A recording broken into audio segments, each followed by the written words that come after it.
ఇక్కడ పాయింట్ అండి. ఇప్పుడు ఎవరికో తెలియని నాకు తెలుసు అనే దానికన్నా ఏంటి, ఇప్పుడు సపోజ్ నాకు తెలుసు అనేది మనం నిజంతో కొలిచాం అనుకోండి ఒక నిమిషం.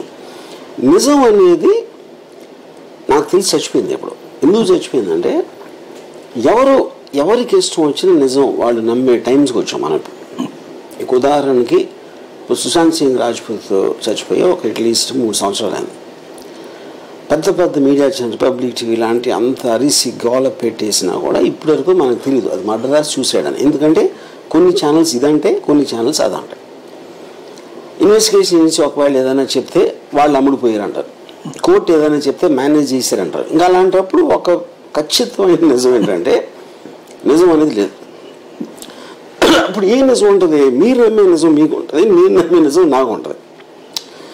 ఇంకొక థర్డ్ వెరైటీ ఏంటంటే నిజం అనేది నమ్మబుల్గా ఉండాలి. నమ్మబుల్ అంటే అర్థం ఏంటి? మీకు డాట్స్ కనెక్ట్ అవ్వాలి. అప్పుడు మీరు ఒక సినిమా ప్రక్రియలో సినిమా చూస్తున్నారు అనుకోండి, ఇప్పుడు మన ఎవ్వరం కూడా 99.999% జరిగిన ఘటనల దగ్గర ఉన్నాం. మనం ఎవరి గురించి అయితే మాట్లాడదో వ్యక్తులు మనకి తెలియదు, వాళ్ళ పక్కన మనం లేవు. వాళ్ళు ఒకవేళ ఉన్న వాళ్ళు కూడా నిజం చెప్తారని గ్యారంటీ లేదు.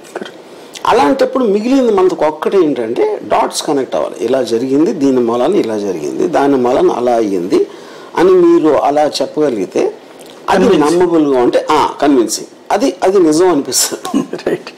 ఇప్పుడు సో అప్పుడు ఏదైనా సరే మీ ప్రపంచంలో మీరు మీ ఫ్యామిలీ మ్యాటర్లో కానీ మీ కంపెనీ మ్యాటర్లో కానీ పాలిటిక్స్ పక్కన పెట్టండి, చిన్న మ్యాటర్స్లో కూడా అప్పుడు మీరు ఈవెన్ ఇన్వెస్టిగేటివ్ చేసేది కూడా అదే కదా.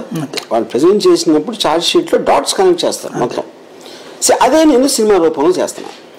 కానీ మీరు నన్ను అడిగారు అనుకోండి ఇది నిజమా అంటే ప్రతి నిజానికి ఏదో ఒక సోర్స్ ఉంటుంది. నాకున్న సోర్సెస్ మీకు ఉండకపోవచ్చు, మీకున్న సోర్సెస్ నాకు ఉండకపోవచ్చు.